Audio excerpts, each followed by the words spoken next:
अस्सलाम वालेकुम and very good morning. आप देख रहे हो पाकिस्तान और मैं हूं आपकी मेजबान ज़रियाब राजपूत और मेरे साथ हैं अनवार खावर। और सबसे पहले आज हम बात करने वाले हैं मौसम के हवाले से, क्योंकि मुल्क के मुख्तलिफ इलाकों में हम देख रहे हैं मौसम बहुत ज्यादा बेहतर हो गया है। जब से परसों रात से बारिश हुई है तो वो जो मौसम की एक तब्दीली है, जो कहा जा रहा था कि अब हम दिसंबर में एंटर होने वाले हैं, जैसा कि आज हम दिसंबर के पहले दिन में बैठे हैं, तो मौसम काफी बेहतर हो चुका है। जो ठंड है अब वो हल्की हल्की महसूस होना भी शुरू हो गई है। मुल्क के मुख्तलिफ हिस्सों में बारिश भी हुई है, बर्फबारी भी हुई है, जो पहाड़ी इलाके मौजूद हैं पाकिस्तान में, तो उस वजह से जो मौसम है वो काफी बेहतर हो चुका है। बिल्कुल। और ऐसे में लाहौर का मौसम भी आज हमें बड़ा बेहतरीन नजर आ रहा है, काफी प्लेजेंट सा है, स्मॉग हमें नजर नहीं आई और एक अच्छा सा खुशगवार सा एक जो इम्पैक्ट है ना वो आज चेहरों पर महसूस हुआ है। वैसे भी जुम्मा मुबारक है, वी जस्ट होप कि आज के बाद अब जब ये हफ्ता और इतवार आएगा तो वीकेंड आपका शानदार गुजरे और वो लोग जो कि पहाड़ी इलाकों में रहने वाले हैं डेफिनेटली वो इस वीकेंड पर बर्फबारी बहुत इंजॉय करने वाले हैं। लेकिन ऐसे में आपने अपना ख्याल बहुत रखना है, एहतियात करनी है, क्योंकि मौसम अभी आगे चलकर मजीद सर्द होगा। तो अभी से थोड़ी सी एहतियात करें ताकि आगे चलकर आपको मजीद परेशानी का सामना ना करना पड़े। बिल्कुल, इस पर हम मजीद भी बात करेंगे। अभी शामिल करते हैं टॉप स्टोरीज। सियासत के शोबाज कौन, बुशरा बीबी और लतीफ खोसा की ऑडियो लीक। मौसमियाती तबाहकारियां, पाकिस्तान को $350 अरब की जरूरत। लाहौरियों के साथ तारीख का सबसे बड़ा माली फ्रॉड। कौमी टीम का नया इम्तिहान, दौरा ऑस्ट्रेलिया शुरू। और सबसे पहले हम बात करेंगे पाकिस्तान पीपल्स पार्टी के यौम तासीस के हवाले से, जो कि कोयटा में जलसा मुनक्किद किया गया। बिलावल भुट्टो जरदारी ने इस मौके पर जलसे से खिताब करते हुए कहा, एक बार फिर से वही बातें उन्होंने रिपीट की हैं कि मुल्क का जो 70% हिस्सा है वो हमारे नौजवानों पर मुश्तमिल है। मैं भी नौजवान हूं और वो ये कह रहे हैं कि मैं नौजवान बनकर इन तमाम नौजवानों की नुमाइंदगी करना चाहता हूं। और साथ ही साथ तनकीद भी उन्होंने की है कि अब इनकी नुमाइंदगी कोई खिलाड़ी नहीं करेगा बल्कि मैं खुद नुमाइंदगी करूंगा। और बहरहाल हमने देखा वो पहले भी यही कह चुके हैं कि वजीर आजम की कुर्सी पर वो अपने आप को देखना चाहते हैं, उनकी पार्टी उनको देखना चाहती है।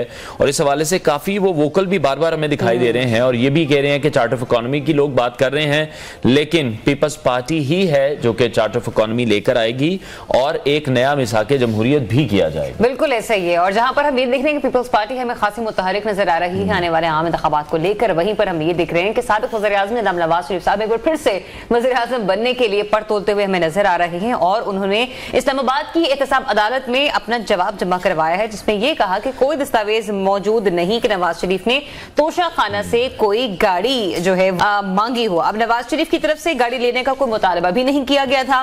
दूसरी जानिब चेयरमैन तहरीक इंसाफ के हवाले से बात कर लेते हैं, जिन्होंने चीफ जस्टिस काजी फाइज ईसा साहब को खत लिखा है जिसमें शहरियों के बुनियादी हुकूक के तहफ्फुज का मुतालबा किया है। इस खत का जो मतन है वो ये है कि तहरीक इंसाफ से वाबस्ता अफराद को इंतकाम का निशाना बनाया जा रहा है, पीटीआई से वाबस्ता रहनुमाओं को जबरी गुमशुदा किया जा रहा है और बड़ी तादाद में लोगों की सियासी वफादारियां जो है वो जबरदस्ती तब्दील करवाई जा रही हैं और जमानत होने के बावजूद सियासतदानों की गिरफ्तारियां रोकी जाएं। अब चेयरमैन तहरीक इंसाफ खुद तो जेल में हैं, हम ये देख रहे हैं, और बाकायदा तौर पर पार्टी की सरबराही उनके हाथ से निकल चुकी है। लेकिन ऐसे में बैरिस्टर गौहर पीटीआई के नए चेयरमैन हैं और अब देखना यह है कि पार्टी को इख्तलाफात से वो बाहर कैसे निकालते हैं, क्योंकि हमने ये देखा है कि इख्तलाफात का जो सिलसिला है वो शुरू हो चुका है। टेलीफोनिक कॉन्वर्सेशन सामने आई है जिसमें हम देख रहे हैं कि बुशरा बीबी और वकील लतीफ खोसा के दरमियान जो टेलीफोन कॉल है वो लीक हुई है, जिसमें बुशरा बीबी और लतीफ खोसा बात करते दिखाई दे रहे हैं और दोनों ही पाकिस्तान तहरीक इंसाफ के चेयरमैन की जो बहनें हैं उनसे अपने इख्तलाफात का खुलकर इजहार कर रहे हैं। कल भी हमने ये बात की थी कि क़यादत की गैर मौजूदगी में पाकिस्तान तहरीक इंसाफ हमें बहुत ज्यादा डिवाइड इस वक्त नजर आ रही है। और जब से हम देख रहे हैं कि पाकिस्तान तहरीक इंसाफ के चेयरमैन के लिए बैरिस्टर गौहर साहब को नामजद किया गया है, तो विद इन द पार्टी और पार्टी से बाहर भी काफी तनकीद की जा रही है कि बहुत से ऐसे लोग मौजूद थे, पुराने लोग मौजूद थे, उनका नाम क्यों नहीं इस हवाले से लिया गया। तो बुशरा बीबी ने भी केस पर बातचीत के दौरान ये कहा कि चेयरमैन पीटीआई की बहनों की मौजूदगी के बायस हमें वहां पर काफी मसला पड़ गया था। तो मामलात किस तरफ जा रहे हैं, इसी तमाम सूरत पर हम बात करेंगे। सीनियर तजियाकार आमिर हाशिम खाकवानी साहब ने हमें ज्वाइन किया। आमिर साहब बहुत शुक्रिया, आपके वक्त के लिए सबसे पहले बिलावल भुट्टो की स्टेटमेंट के हवाले से मैं आपसे बात करना चाहूंगा। बड़ी जबरदस्त सियासी मूव उनकी लग रही है, उसी फॉर्मूले पर वो चलते दिखाई दे रहे हैं जहां पाकिस्तान तहरीक इंसाफ के चेयरमैन थे, नौजवानों को मुखातिब करते थे, नौजवानों की ही बात करते थे। खुद वो नौजवान नहीं थे लेकिन नौजवान उनके साथ बहुत ज्यादा थे। तो बिलावल भी अब उसी रास्ते पर नजर आ रहे हैं आपको? जी बिल्कुल, आपने ठीक कहा। बिलावल भुट्टो की कोशिश यही है। वैसे तो सिर्फ बिलावल भुट्टो की नहीं, PMLN में मरियम नवाज साहबा ने भी काफी कोशिश की। आपने देखा होगा कि भाई माजी में वो भी ऐसा करती रही है। उनको यूथ, असल में यूथ वोट बैंक एक बहुत बड़ा वोट बैंक है। यूथ, आपको पता है, उनका टर्न आउट उनका बहुत अच्छा होता है। लोग जाते हैं, लड़के जाके अपना वोट कास्ट करते हैं और 18 साल उम्र के बाद तो एक बड़ी तादाद बन गई है ना, कई करोड़ वोटर हैं। तो हर एक की कोशिश है कि यूथ वोट बैंक को अपनी तरफ मुतवज्जे किया जाए और साथ मिलाया जाए। लेकिन अब उसमें जो अहम फैक्टर है ना, मेरे ख्याल में मुझे ये बात जो समझ आती है कि बिलावल भुट्टो को सिर्फ एज की वजह से अट्रैक्शन नहीं मिल सकती, क्योंकि हमने देखा है कि चेयरमैन PTI के तो एज का कोई इशू नहीं था। और वो और रही बात उनकी खिलाड़ी होने की, तो 92 का वर्ल्ड कप में आखिरी उनका टूर्नामेंट था। 92 का वर्ल्ड कप आप देख रहे हैं, यानी कितना साल, 31 साल पहले की बात है। और वो जो बहुत बड़ी यूथ जो है ऐसी, जो 92 के बाद पैदा हुए हैं, एक वोटर में खाली वो भी करोड़ों में होंगे जिन्होंने कभी उनको खेलते देखा ही नहीं है। तो बात ये है कि नौजवानों को अट्रैक्ट करने के लिए आपको ऐसा प्रोग्राम देने की जरूरत है जिसमें नौजवान मुतवज्जे हों। और ये भी समझने की जरूरत है, सिर्फ ये नहीं कि आप यूथ के लिए कोई यूथ कार्ड या इस तरह की चीज करें। आपको ओवरऑल देखिए, जो भी एक नौजवान होते हैं ना, नई नस्ल होती है, उनमें एक रोमांस होता है, तब्दीली की ख्वाहिश होती है, सिस्टम को बदलने की कोशिश होती है, ख्वाहिश होती है। वो चाहते हैं पुलिस निजाम बदला जाए, थाने कचहरी का जो एक रवायती निजाम बदला जाए, करप्शन कम हो, एहतसाब हो मुल्क में, और चीजें बेहतर हो, इकोनॉमी बेहतर हो। लेकिन आमिर साहब, ये एहतसाब कैसे मुमकिन हो पाएगा, करप्शन कैसे खत्म होगी? क्योंकि हम ये देख रहे हैं कि बड़ी तेजी से उभरते हुए पार्टी पाकिस्तान मुस्लिम लीग नून, जिसकी मंशूर कमेटी के सरबराह की तरफ से स्टेटमेंट सामने आ रही है कि जो आने वाला सियासी मंशूर होगा उसमें नैब को खत्म करने का इंदिया दिया गया है, बजाय इसके कि नैब को ठीक किया जाए, रिफॉर्म्स बेहतरी की तरफ जाए। वो तो हमने देखा कि नैब में जो तरामीम लाई गई वो तो ऐसी थी कि जैसे आप अपने आप को कोई तोहफा दे रहे हैं सियासी तौर पर या फिर पार्लियामेंट के अंदर जाकर। लेकिन ये जो मंशूर कमेटी कह रही है, इंदिया दे रही है कि नैब को खत्म कर दिया जाएगा, इसको आप कैसे देख रहे हैं? जी, आप बिल्कुल ठीक कह रहे हैं। नैब को खत्म करने की मतलब प्रैक्टिकली बात तो PMLN ने करे, पार्टी वालों को भी नैब से या किसी भी एहतसाब के सिस्टम को बेहतर बनाने में इनमें किसी को दिलचस्पी नहीं है। और उससे भी बढ़ के आप देखें, ये लोग करप्शन के खिलाफ बात भी नहीं करते, यानी बात करना भी छोड़ दी है। PDM की तमाम जमातों ने या हुकूमतों ने, एक होता है ना कि चलो एक सिर्फ खाली खोल अब दावा करते हैं, नारे लगाते हैं कि करप्शन, वो करप्शन को या करप्ट, देखिए इसमें कुछ शक नहीं, मुल्क में करप्शन है, करप्शन का रेशो बहुत ज्यादा है। हमारे जिस पर हम जवाल पजीर हो चुके हैं ना, बहुत ज्यादा जवाल में चले गए, डिक्लाइन आया है बहुत ज्यादा, हर चीज में आया है। और हर आम आदमी जिसका वास्ता पड़ता है अस्पताल से, कभी थाने से, कभी और भी किसी भी सरकारी महकमे से, तो आपको उसे जैसे ही आप बाहर निकलते हैं, किसी काम अपना कराने जाते हैं आप, और या कोई कारोबार करते हैं, आपको जगह जगह पे पता लगता है करप्शन से आपको वास्ता है। लोग आगे पैसे मांगते हैं और रुकावटें डालते हैं। तो यानी हर बंदा ये समझता है कि करप्शन हमारा एक बहुत बड़ा इशू है, नंबर 1 मसला, बल्कि मेरे हिसाब से तो है। लेकिन ये लोग आप देखेंगे उनके खिलाफ बात ही नहीं करते। मतलब एक है ना कि तुम जबानी कलामी बात तो करे ना, जबानी कलामी सर अगर बात करेंगे तो फिर सियासत कैसे करेंगे? केसेस खुलेंगे और फिर गिरफ्तारियां होंगी, यूथ पे अट्रैक्ट नहीं होगा। ठीक है। अच्छा, पाकिस्तान तहरीक इंसाफ के चेयरमैन के हवाले से मैं जानना चाहूंगा कि जब से हम देख रहे हैं क़यादत पाबंद सलासल है, उसके बाद से पार्टी हमें काफी बिखरी भी दिखाई दे रही है। बहुत से सियासी रहनुमा हैं जो छोड़कर जा चुके हैं, सियासत से किनारा कश हो गए हैं, कुछ दूसरी पार्टीज में मौजूद हैं, खामोश दिखाई दे रहे हैं। अभी जो डिसीजन लिया गया बैरिस्टर गौहर के हिसाब से, आप उस फैसले को किस तरह से देखते हैं? कुछ लोग अप्रिशिएट कर रहे हैं कि खानदानी सियासत में नहीं गए पाकिस्तान तहरीक इंसाफ चेयरमैन, कुछ लोग कह रहे हैं कि हामिद खान जैसे पुराने लोग मौजूद थे पार्टी से, जो वफादार भी हैं, जिन पर कोई केसेस भी नहीं है, उनको मौका क्यों नहीं दिया गया? तो ये जो तैनाती है ये लोगों को उस्मान बुज़दार की तर्ज पर ही नजर आ रही है। देखिए, वैसे प्रैक्टिकली तो एक यानी बिटर रियलिटी तो यही है कि वही बात है, नॉमिनेशन है। होना तो ये चाहिए था कि नॉमिनेशन के बजाय तहरीक इंसाफ की कोर कमेटी को फैसला करना चाहिए था, पार्टी को फैसला करने देना चाहिए था। लेकिन देखें, पार्टी जो तहरीक इंसाफ है वो चेयरमैन PTI का ही नाम है, उनकी ही वही सब कुछ, ऑल इन ऑल वही कुछ नहीं है, वही उनकी गिरदी सारी पार्टी घूमती है। तो बैरिस्टर गौहर खान को बनाने का भी मकसद यही है कि चीजें उनकी कंट्रोल में रही। मेरे ख्याल में हामिद खान ज्यादा बेहतर इंतखाब होते हैं, नजरियाती आदमी है, पुराने आदमी है और स्ट्रांग है और बहुत अच्छे जाहिर बात है वकील भी है और तहरीक इंसाफ के मतलब इब्तदाई दौर के साथी हैं बिल्कुल। लेकिन मेरा ख्याल है एक बात ये भी है कि तहरीक इंसाफ में हमने देखा है कि Hamid Khan basically anti Shah Mahmood Qureshi group होगा, बल्कि आपको याद होगा। लेकिन आमिर साहब यही तमाम बातें हम देखते आए हैं कि पाकिस्तान तहरीक इंसाफ के चेयरमैन अपने जलसों में, अपने मंशूर में यही बातें करते रहे कि उनकी पार्टी में तो जमहूरियत होगी, जिस तरह की बाकी पार्टियों में तो हम देखते हैं कि खानदानी सियासत चल रही है। स्टेटस को के खिलाफ वो बात करते थे, लेकिन फिर उसी पर वही अमल पैरा हैं, उन्होंने भी वही काम किया है। बस एक लिहाज से तो वो है, वही बात ये है। लेकिन बहरहाल ये एक लिहाज से अप्रिशिएट करने बात है कि उन्होंने अपनी हमशीरा या अहलिया या किसी को नामजदगी की, हालांकि ये भी कहा जाता रहा है, आपने देखा होगा ना कि ये लोगों का खासा दबाव था कि इमरान खान अपनी हमशीरा को, अलीमा खान को बना देगा। लेकिन आपने देखा कि कल जो ऑडियो लीक आई है आमिर साहब, उसमें हमशीरा और उनकी बेगम के हवाले से गुफ्तगू जो है वो सुनने को मिली। लतीफ खोसा साहब से गुफ्तगू चल रही थी बुशरा बीबी की, और हम कुछ मुझे ये भी बताइएगा कि पैनामा लीक्स हमने देखा कि वो हुई और खत्म होगी, डॉल लीक शुरू हुई वो खत्म होगी, लेकिन ये ऑडियो लीक्स का सिलसिला मजाल का नाम ले ले।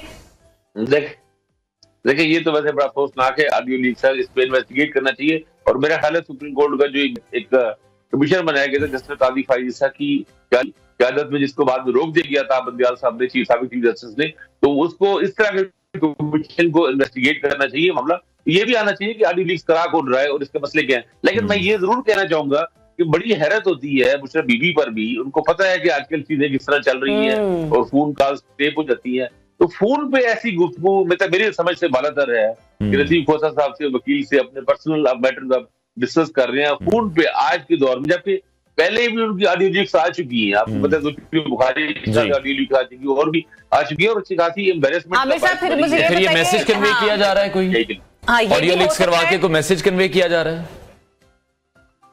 जहरी बात, असल में देखें सारा मैसेज तो मकसद तो यही है कि भारत एक तरह से हदफ तो है ना, चेयरमैन पीटीआई भी और पीटीआई भी, उनके लिए एम्बैरेस करना और उनके लिए मसले पैदा हो रहे हैं। हमारी सियासत में बहुत अनफॉर्चुनेट बात है, होना ही चाहिए। अब इलेक्शन की तरफ मामला जाना चाहिए, पॉलिटिकल एक्टिविटीज हो, ऑडियो लीक से निकल के अब वोटर लीक की तरफ आए। वोटर क्या करें, मेरा ख्याल है हमें अब कनेक्ट होना चाहिए वोटर के साथ और सियासी सरगर्मियां शुरू होनी चाहिए और वोटर को ही डिसाइड करने दें कि कौन आता है कौन नहीं आता। यही पाकिस्तान के लिए, हम सब के लिए यही बेहतर होगा। हमें इसकी बात ही करना चाहिए क्योंकि ये जमहूरियत की रूह है और हम एक पाकिस्तान एक जमहूरी मुल्क है, तो मेरे ख्याल है वोटर की तरफ अब हमें देखने का रास्ता निकालना चाहिए। अच्छा सब एक जरा ये भी बताइएगा भी, हम लोग जो ऑडियो लीक्स के हवाले से बात कर रहे थे, ये आजकल हमने देखा कि पाकिस्तान पीपल्स पार्टी की भी कोई ऑडियो सामने नहीं आ रही, कोई पाकिस्तान मुस्लिम लीग नून के हवाले से भी नहीं आ रही, आ नहीं रही या लाई नहीं जा रही या वाकई सिरे से रिकॉर्ड नहीं हो रही, कहीं हाथ हौला है थोड़ा सा। देखें बस इसमें तो कोई शक ही नहीं ना कि लाई नहीं जा रही, तो ऑडियो लीक्स तो हर एक की पड़ी होंगी, फाइलें बनती है, हमारे यहाँ तो यही चलता है ना। अभी आप देख रहे ना चेयरमैन पीटीआई की 2010-11 की भी ऑडियो लीक आई थी और वो बहुत ही यानी वो सही थी, दुरुस्त थी, गलत थी, बहुत ही गलती और बहुत ही यानी इस तरह की वो 12-13 साल पुरानी बातें थी, तो किसी ने संभाल के रखी होगी ना। तो हमारे यहाँ ये फाइल कीपिंग चलती है, अनफॉर्चुनेट है। मेरा ख्याल है ऐसा नहीं होना चाहिए और हमारी अदालतों को और हम सब लोगों को इस पे बात करनी चाहिए कि ये गैर कानूनी है और हम जब ज़ाहिर कानून की अमलदारी की, कानून की हुक्मरानी की बात करते हैं तो ऐसा होना नहीं चाहिए। ये ऑडियो लीक से किसी की प्राइवेसी, और ये हमारे अदारों को चेक करना चाहिए कि कौन कर रहे हैं, प्राइवेट लोग कर रहे हैं, कोई खास गिरोह कर रहा है या कोई ऐसे सरकारी मुलाजमीन में ऐसे लोग हैं जो मुलाजमीन हैं, तो चेक करना चाहिए। ठीक है। अच्छा, पाकिस्तान तहरीक इंसाफ के चेयरमैन ने जो एक खत भी लिखा है चीफ जस्टिस काजी फाइज ईसा को, और जिसमें वो ये कह रहे हैं कि जो आम शहरियों के जो हुकूक हैं उस पर उन्होंने बात की है कि पाकिस्तान तहरीक इंसाफ के बहुत से ऐसे रहनुमा हैं जिनकी जो सियासी वफादारियां हैं उनको तब्दील किया जा रहा है, गिरफ्तारियों का सिलसिला जारी है। आपको लगता है इस पर तरफ से कोई एक्शन लिया जाएगा, कोई इकदाम उठाया जाएगा? देखिए काजी साहब की तरफ से कोई इसका जवाब आना चाहिए। बहरहाल ये अहम बात है, चीफ जस्टिस पाकिस्तान को एक बड़ी पार्टी के सरबराह से लेटर लिख रहे हैं तो मेरे ख्याल में कोई ना कोई नोटिस लेगी उसका। अब इनको जाहिर एविडेंसेस भी फराहम करनी पड़ेगी चेयरमैन पीटीआई को, लेकिन बहरहाल ये एक अहम बात है, एक बड़ी पार्टी के सरबराह चीफ जस्टिस पाकिस्तान से और जो कंप्लेंट कर रहे हैं वो भी अहम है, तो ये मामला संगीन तो है, तो इंतजार करना चाहिए। मेरा ख्याल है अगले 2-3 दिनों में शायद कोई जवाब आए उसकी तरफ से, या नोटिस ले या जो भी, या कोई मुमकिन है ऑफिशियल भी पिटीशन करेंगे पीटीआई के लोग। ठीक है आमिर साहब, मसला ही यही है यहाँ पर एविडेंस का कि लोग केसों में बरी होते चले जा रहे हैं क्योंकि एविडेंस और प्रोसिक्यूशन हमारे यहाँ पर कमजोर। चेयरमैन पीटीआई खत लिख भी देते हैं तो लेट्स सी इसका क्या जवाब आता है, क्योंकि गुमशुदगियां गिरफ्तारी तो मीडिया भी रिपोर्ट कर रहा है लेकिन कहां से होती है इस बारे में कोई जवाब मंजर आम पर नहीं आता। बहरहाल बहुत शुक्रिया आपको अपना वक्त देने के लिए। नाज़रीन एक छोटी सी ब्रेक लेते हैं, ब्रेक के बाद वापस आते हैं, प्रोग्राम कंटिन्यू करेंगे। Stay tuned with Pakistan.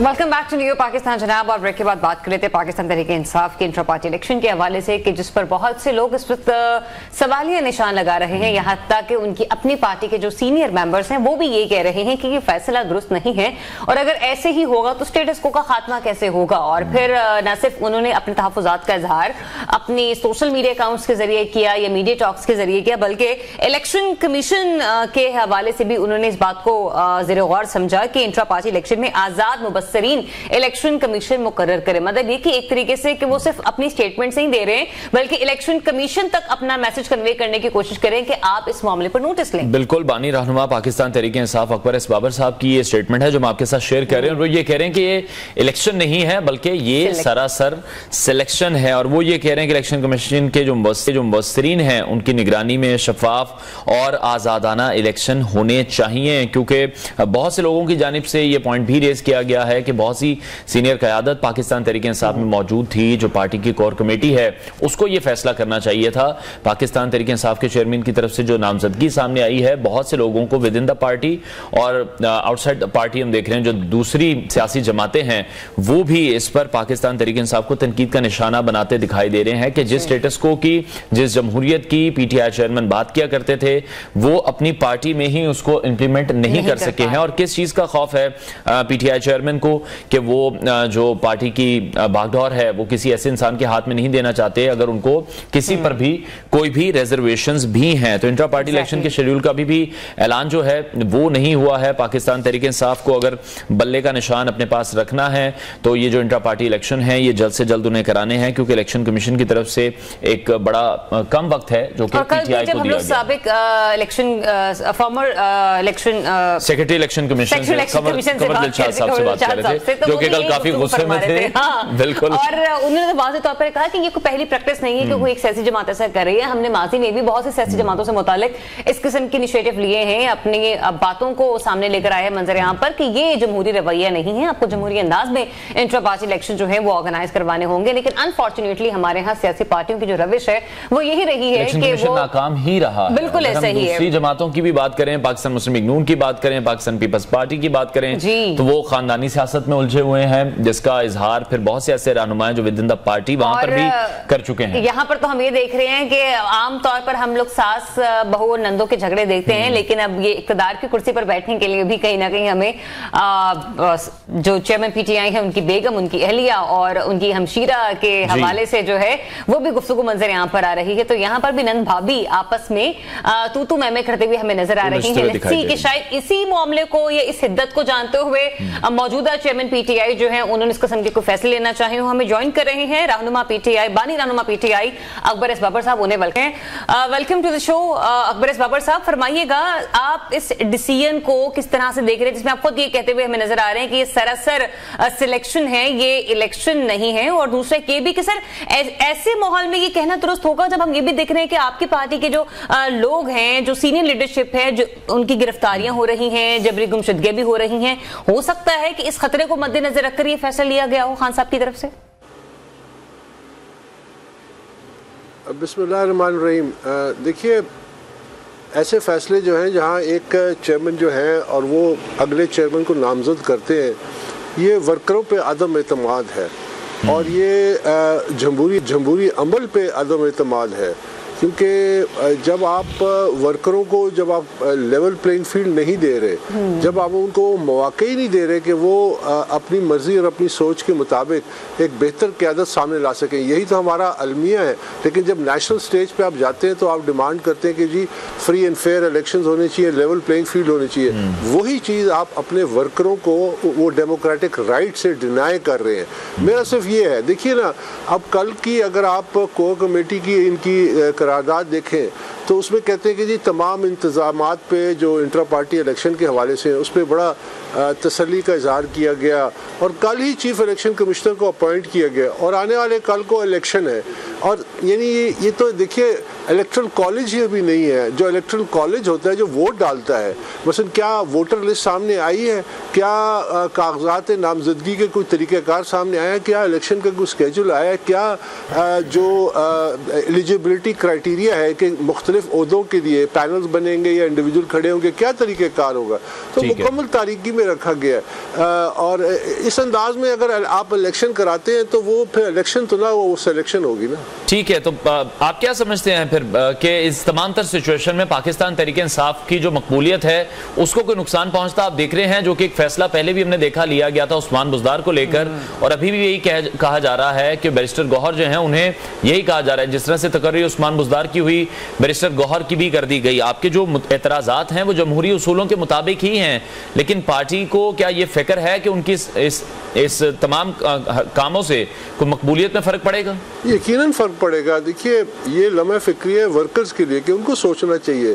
मैं आपको पाकिस्तान तहरीक इंसाफ की अगर आपको एक इंट्रा पार्टी इलेक्शन की तारीख बताऊं तो जब हमने इस पार्टी को बनाया और फिर इसकी पॉलिटिकल ब्रांडिंग की और फिर 2011 का वो यादगार जलसा जो था, उसके बाद हमने अपने वर्करों और कौम से वादे किए थे कि हम ये जमहूरी असूल अपनाएंगे, एक जमहूरी जमात होगी। मैं उन लोगों में से शामिल हूँ जिन्होंने पाकिस्तान तहरीक इंसाफ को जो पहला बुनियादी आइन था उसको तश्कील दिया था। मैं था, हामिद खान थे, मिराज मोहम्मद खान थे, फौजिया कसूरी थी, सईदुल्लाह खान नियाजी थे जो आज भी हमारे साथ हैं, इमरान के फर्स्ट कज़न और PTI फाउंडिंग प्रेसिडेंट पंजाब।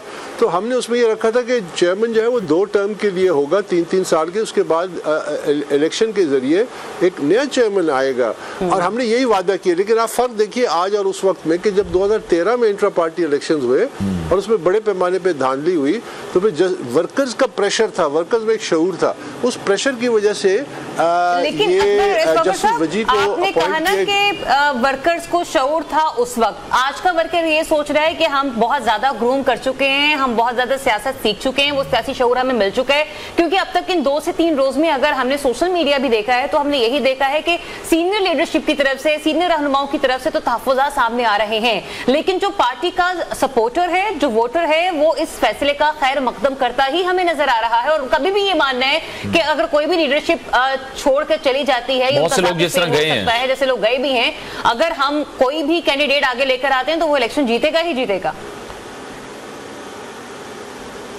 देखिए इसकी एक लिटमस टेस्ट या आप उसकी एक वो देख सकते हैं कि जब 2013 में इलेक्शन हुए थे, जब वर्कर्स को उम्मीद थी कि जेन्युइन इलेक्शन है, यहाँ से लीडरशिप उभरेगी और फिर कौमी सत्ता तक आएगी, तो उसमें कितनी गर्मजोशी थी, कितना जोश और खरोश था, कितने लोग आ रहे थे, जा रहे थे, दफ्तरों का चक्कर लगा रहे थे, बहसें हो रही थी।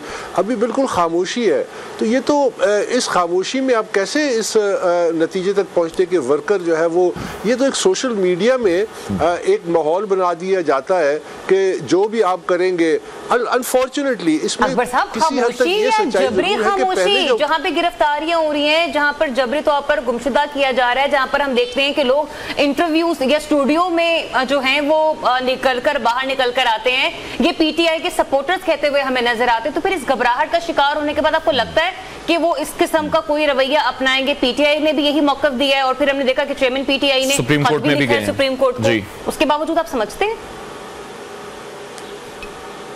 देखिए जहाँ तक लेवल प्लेइंग फील्ड का ताल्लुक है और जो मुश्किलात का ताल्लुक है, जिसे अंग्रेजी में कहते हैं ना कि जो जूता पहनता है उसको तकलीफ, तंग जूता महसूस होता है। तो 2018 में क्या लेवल प्लेइंग फील्ड थी?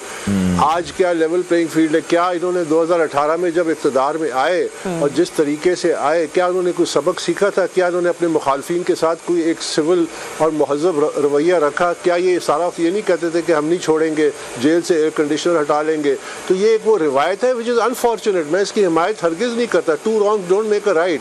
मैं ये ज़रूर कहता हूँ कि ये माहौल जो है ये डेमोक्रेटिक होना चाहिए, लेकिन उसके बावजूद मैं भी तो आपके सामने बैठा हूँ, मैं भी पीटीआई की नुमाइंदगी कर रहा हूँ, मैं पीटीआई का फाउंडिंग मेंबर हूँ। ऐसे बहुत सारे पीटीआई के हमारे फाउंडिंग मेंबर्स हैं, हम पे तो कोई कदर नहीं है। हम खुल के तनकीद भी कर रहे हैं, हम खुल के पीटीआई के हक में भी बात कर रहे हैं और हम खुल के कर रहे हैं, किसी किस्म की कोई तनकीद नहीं है। तो देखिए वो एक मामला था कि जिस पार्टी के वर्कर्स को मिसगाइड किया गया, एक तसादुम की तरफ लेके गया, इंतशार की तरफ लेके गया। अब रेट ऑफ द स्टेट तो आपने कायम करनी है ना। अमेरिका में भी कैपिटल हिल पे जब हमला होता है तो एक एक शख्स जो है उसको पकड़ा जाता है, उसको सजा दी जाती है, चाहे 12 साल के है, चाहे 20 साल के है। पाकिस्तान में तो अभी तक पिछले 6-8 सालों में इतने वाकयात हुए, इतने बलवे हुए, इतने ज़्यादा हमले हुए, स्टेट के ऊपर हमले हुए, यानी जुडिशल कॉम्प्लेक्स पे हमला हुआ, ज़मान पार्क में जब गिरफ्तारी हुई 55 पुलिस ऑफिसर जख्मी हुए, फिर 9 मई का वाकया हुआ, अभी तक एक शख्स को सजा नहीं हुई। तो हमें इस पे फोकस करना चाहिए कि क्या हमारा निज़ाम इंसाफ जो है वो इंसाफ प्रोवाइड कर। लेकिन अकबर साहब आप ये देख रहे हैं कि इन तमाम तर बहुत से वाकयात आपने खुद भी कोट कर दिए हैं, इन तमाम चीज़ों के बाद पाकिस्तान तहरीक इंसाफ के चेयरमैन जो है उनका जो तर्ज सियासत है, आप उसमें कुछ तब्दीली देख रहे हैं? अब वो बैठकर किसी से बात करने के ख्वाहिशमंद हैं या फिर उसी जानिब देख रहे हैं जिस जानिब सब देखते हैं और इक़्तिदार में जाने की कोशिश करते हैं? देखिए अभी इस पे कुछ कहना काबिल इस वक्त है, वो इसलिए क्योंकि वो जेल में है, वो खुद सामने आके उन्होंने कोई ऐसा बयान या कोई बात नहीं की, क्योंकि इस वक्त जो उनके हवाले से जो प्रेस ब्रीफिंग्स दी जाती है, मैं उन्हें बेनामी प्रेस टॉक्स कहता हूँ या बेनामी प्रेस कॉन्फ्रेंसेस हो रही होती है और वो चंद वकला हैं वो इतनी मुतजाद बातें करते हैं। और ये बड़ी ट्रेजेडी है पाकिस्तान तहरीक इंसाफ के साथ कि देखिए एक वक्त था कि जब हमने ये सवाल उठाया पार्टी में और पार्टी के असूलों को अपनाया, उसके लिए खड़े वो ये था कि देखिए पार्टी पे कब्जा हो रहा था सियासी तौर पर उजरती सियासतदानों का, और कुछ पार्टी के जो कंगले थे जो आज अरबपति हो गए, जो अब छलांगे लगा लगा के मुख्तलिफ सियासी पनाहगाहों में जा रहे हैं और उसमें छुप रहे, तो अब ये एक नया एक उजरती वकला के हवाले की जा रही है। बिल्कुल अकबर साहब, ये मैं पूछना चाह रहा था कि इस वक्त तो यही ट्रेंड हम देख रहे हैं, जो भी तहरीक इंसाफ का वकील बन रहा है वो कुछ ही दिनों बाद फिर पीटीआई का तर्जुमान भी बन जाता है, बाकायदा वो पार्टी में शामिल हो जाता है। तो इस हवाले से आपको क्या लग रहा है, तो कानूनदानों की पार्टी बनती जा रही है? काश वो कानूनदान होते। देखिए वकला की सियासत अलग चीज़ है, कौमी सियासत अलग चीज़ है। अब आप इनका रवैया देखिए कि ऐसे वकला जो मेरे और आपके सामने बैठ के कौम के सामने बैठ के आइन कानून और जमहूरियत और सुप्रीम कोर्ट में जाके बड़ी बड़ी तकरीरें करते हैं कि हमें रूल ऑफ लॉ चाहिए, हमें कॉन्स्टिट्यूशन चाहिए, हमें फ्रीडम ऑफ स्पीच चाहिए, हमें ये तमाम बुनियादी चीज़ें चाहिए। फिर उसके बाद वो कहते हैं कि इलेक्शन कमीशन का ये जो फैसला था जिसके ज़रिए इनको कहा गया कि 20 दिन में दोबारा इलेक्शन कराए, जो 1 साल से चल रहा है, कोविड के ज़माने से चल रहा है, जब पीटीआई ने 1 साल मांगा जून 2021 में कि हमें 1 साल और दिया जाए कि हम ट्रांसपेरेंट इलेक्शन कराए, वो नहीं करा सके। उसको वो कहते हैं वो गैर कानूनी है, इलीगल है, लेकिन हम कागजी तौर पे उस पर तस्लीम करते हैं, कागजी तौर पे एक कार्रवाई कर रहे हैं, चेयरमैन तो वही है। आप अंदाजा लगाइए कि गैर संजीदगी, तो ये तो मजाक है ना। ये तो हमारे मुल्क में देखिए, याद रखिए, मैं हमेशा से कहता आ रहा हूँ और आज भी कहूँगा कि पाकिस्तान में अगर जमहूरियत ने आगे बढ़ना है, पाकिस्तान में अगर बासलाहियत बाकिरदार क़यादत का सामने आना है, तो सियासी जमातों को इदारा बनाना है। और इसमें मैं ये ज़रूर कहूँगा कि सिर्फ पीटीआई को सिंगल आउट नहीं करना चाहिए, तमाम जमातों पे ये इंट्रा पार्टी के कवानीन लागू करने चाहिए। इलेक्शन कमीशन को ऑब्जर्वर्स, मैंने आज भी मुतालबा किया कि ये जो पीटीआई का इलेक्शन होने जा रही है, इलेक्शन तो नहीं, सिलेक्शन है। अच्छा अकबर साहब, जहां पर हम हर दौर में देखते हैं कि -1 के फॉर्मूले को ज़ेरे गौर या मलहूज़े खातिर रखा जाता है, वहां पर आपको लगता है कि इतने दिन, इतने महीने जेल में रहने के बाद जो चेयरमैन पीटीआई हैं उन्होंने अपनी सियासत को बदलने का कोई तरीका सोचा होगा, उसकी स्ट्रेटेजी बने, क्योंकि आप भी एक लंबा अरसा उनके साथ रहे हैं, आपने पार्टी को सर्व किया है, आपको लगता है कि वो इस डगर पर जा सकते हैं कि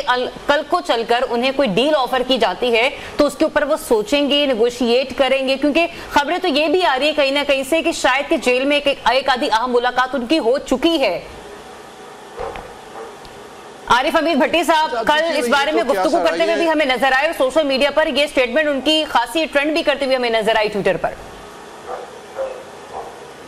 देखिए, जो सोशल मीडिया पे जो स्टेटमेंट्स है ना, उसके मुताबिक तो खान साहब जेल से बाहर भी आ चुके हैं, जलसे भी कर रहे हैं और तकरीरें भी कर रहे हैं। सीनियर सहाफी ने ये बात की है। जिस किस्म की स्पेकुलेशन की जाती है, जिस किस्म की स्पेकुलेशन की जा रही है, नहीं इसमें सहाफी भी शामिल हैं जो आजकल एक वीलॉग का दौर है, उसमें अपनी रेटिंग्स और अपनी व्यूअरशिप बढ़ाने के लिए क्या कुछ नहीं कहा गया। तो मैं किसी खास उसके शख्स के हवाले से क्या तबसरा करूँ। हकीकत ये है कि वो जेल में, हकीकत ये है कि जेल में आपको एक मौका मिलता है इंट्रोस्पेक्शन का, के सोचने का, क्योंकि आपको तन्हाई मिलती है, आपको किताबें, आपको कुरान मजीद पढ़ने का बार बार मौका मिलता है, तो आपका और एक अल्लाह से ताल्लुक जुड़ने का एक मौका तो होता है। अब उसके जरिए आप अपने ज़मीर को झंझोड़ते हैं कि मैंने क्या किया, मैं इस नौबत तक क्यों पहुंचा, मैं कौन था जो इसकी निशानदेही करता था कि इस तबाही के रास्ते में मत जाए। इसमें आपकी भी तबाही है, पार्टी की भी नुकसान है, पाकिस्तान की सियासत को भी नुकसान है, हमारी मईशत को भी नुकसान है, हमारे इदारों को नुकसान है, हमारी जमहूरियत का नुकसान है। देखिए, मैं उन लोगों में से नहीं हूँ जो समझता हूँ कि -1 या -2 का फार्मूला। आप सियासी तौर पे जब तक कोई लोग अवाम में के दिलों में कोई जिंदा है सियासी तौर पे, तो आप उसको माइनस नहीं कर सकते, लेकिन ये सोचने का मौका जरूर मिलता है। क्या वो इस पे सोच रहे हैं, क्या बाहर आके उनका लायमल मुख्तलिफ होगा जिस रास्ते पे वो चल पड़े थे, जो कि सरासर इक़्तिदार का रास्ता था, कि इक़्तिदार से हटे उन्होंने इंतशार का रास्ता अपनाया, और मैं वाहिद शख्स था जो इलेक्शन कमीशन के बाहर खड़े होकर इन तमाम मामलात की निशानदेही करता रहूं। ठीक है, बहुत शुक्रिया बानी रहनुमा PTI अकबर हमारे साथ इन कॉन्वर्सेशन थे।